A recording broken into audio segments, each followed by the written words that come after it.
Well, welcome to the journey. My name is Kevin Polky, and I am the host of the journey. And today's topic is focused on uh, this idea of when we ask for something, when we have a certain request, a certain thing that we believe uh, that is out there, and for some reason, uh, we're not getting the answers that we want. We go over and over in our mind that this should be um, this would make sense if if A, B, and C happen, then D, E, and F would happen. Long time ago, I Diane introduced me to Garth Brooks in the early 90s when we first started dating. And he had at that time one of his songs that was very popular called Unanswered Prayers. And um, in that song, he talks about that he had longed uh, to continue dating his high school sweetheart, that he thought he was in love and that this was the person that he was supposed to spend the rest of his life with. And he prayed and prayed uh, for that relationship to continue. And then after it ended, for them to get back together. And as the song goes, at some point, he and his wife go back to their hometown and to their school for homecoming, and he sees his uh, former girlfriend, his former high school sweetheart, and watching her and now seeing her through the lens of an adult, he saw that though he may have had feelings for her that would have constitute a young adult or teenage love, it wasn't what he had with his wife. So those times when we think that uh, God or God as you understand him is not answering your prayers, there's a possibility that we may just not have come to that end of the chapter or that part in the story. As Garth Brooks said in his song, he was grateful that his prayers weren't answered the way that he thought they were supposed to be answered, because if they would have been, then he would have never met his wife and then married his wife. Recently, we were at our church, the pastor was had a similar topic to this, that uh, this idea of when we long for something, when we want an outcome to be a certain way, when we in our mind somehow construct that it would only make sense if it went a certain way. I know for me, there has been times when I've done that when it came to sports, uh, in my own sports career, or later when I was coaching or watching Caleb play football, or watching Sierra or waiting for Sierra as she was trying out for a new musical, and in my mind thinking that this one, because of certain reasons, it must be her time for her to get that lead, not taking into account that there may have been other factors that were playing into it. I know that when I've been involved with certain uh, clients in certain groups of individuals who have wanted uh, a certain outcome to happen, uh, maybe even have justice for something that may have happened to them or to a loved one, that uh, that they long to have some kind of answers, and come to find out that when the verdict comes in, when everything is concluded, it doesn't take away the loss or the change that ends up happening. Pastor Dan at church reflected on uh, the series The Chosen, and I don't know this series very well. I'm intrigued now because he showed a clip from it. But in this particular, The Chosen is representing Jesus the Christ, uh, his life here on earth, and the story of his life portrayed in the four Gospels as his followers and as his ministry ensues.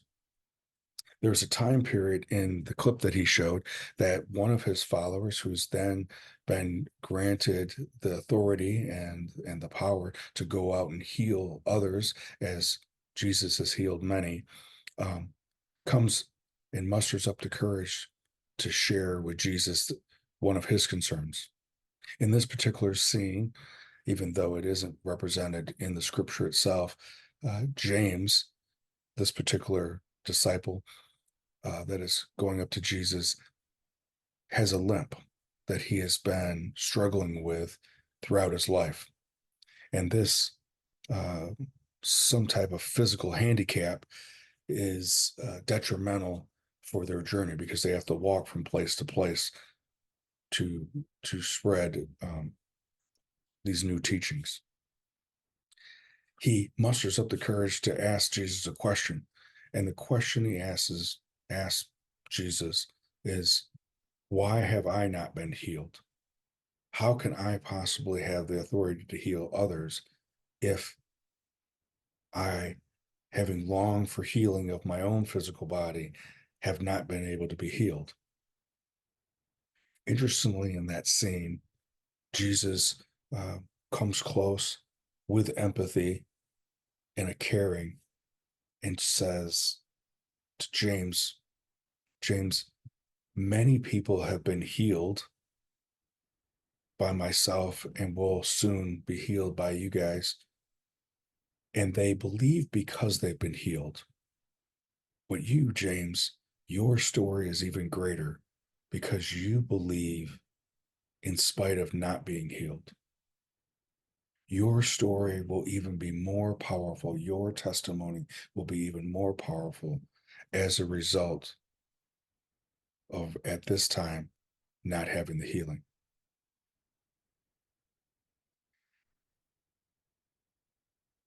It was interesting to watch the facial expressions on this particular follower, uh, who is now going to be one of Jesus's leaders. It wasn't taking away his handicap. It wasn't taking away the burden of his physical condition, but Jesus invited him into a bigger picture, a bigger perspective of why this healing or why his wishes may not have happened in the timeline that James wanted him to be. That Jesus knew that in the big perspective, that in another time, in another dimension, in another life, James would be healed and would be able to move around with no handicap. But right now, his handicap actually ended up being the greatest part of his story and greatest part of his strength, his testimony. So maybe for us, that is what is also true for us.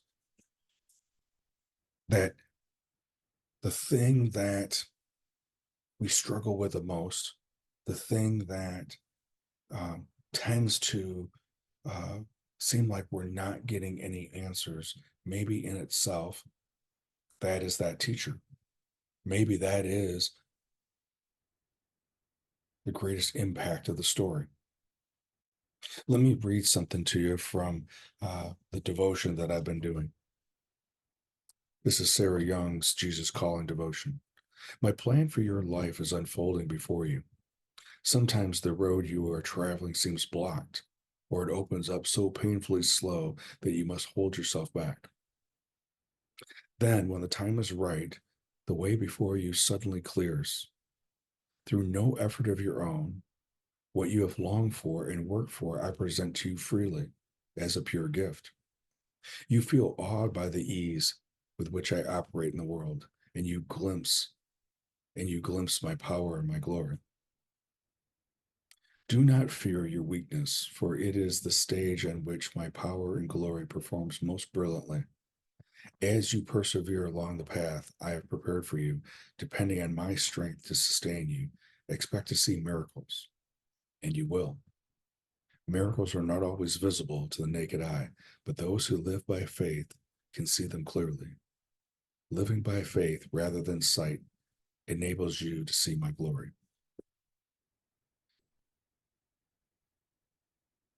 I think when we find ourselves with unanswered wishes, unanswered longings, unanswered prayers,